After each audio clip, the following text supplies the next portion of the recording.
একটা কথা হয়তো অনেকের কাছে খারাপ লাগতে পারে, তারপরে বলি, এই পৃথিবীতে আছে না, এই পৃথিবীটা আসলে স্বার্থের উপরে দাঁড়ায়। এই যে প্রতিটা রাষ্ট্র আপনি দেখেন সম্পর্ক বজায় রাখে, এর পিছনে একটা না একটা স্বার্থ থাকে।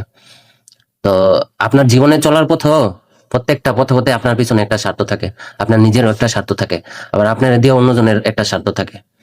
এই বিদেশে অল্প, এই বিদেশ লাইফে অনেক স্বার্থপর মানুষ পাইলাম আমি, অনেক। আমি এই 2 বছর এই এলাকায় থেকে আপনার অনেক স্বার্থপর মানুষ হয়েছি। এরকম সবার জীবনেই ঘটে, স্বার্থ ছাড়া কেউ এক পাও আগায় না, এটা আপনার মাইনা নিতে হবে। হোক টুনাটুনি, হোক আত্মীয় স্বজন, হোক বন্ধু বান্ধব, সবার একটা না একটা স্বার্থ থাকে। হয়তো কেউ আপনার দিয়া ভালো থাকে, আপনার পিছনে থাকে, বা আপনি কারো দিয়া ভালো থাকেন, আপনি তার পিছনে থাকেন। আর মানুষ এতটাই স্বার্থপর, যখন স্বার্থে আঘাত লাগে তখন কেউ কারো বদনাম করতে, কারো পিছু টানতে এক মুহূর্ত চিন্তা করে না। এই জন্য সম্পর্ক করার আগে ভেবে চিন্তা করবেন। স্বার্থ ছাড়া ভাই দুনিয়া কিছুই চলে না। ওই যে এক ফাগলি কয় না যে স্বার্থ ছাড়া দুনিয়া চলে না, কথা কিন্তু সত্যি।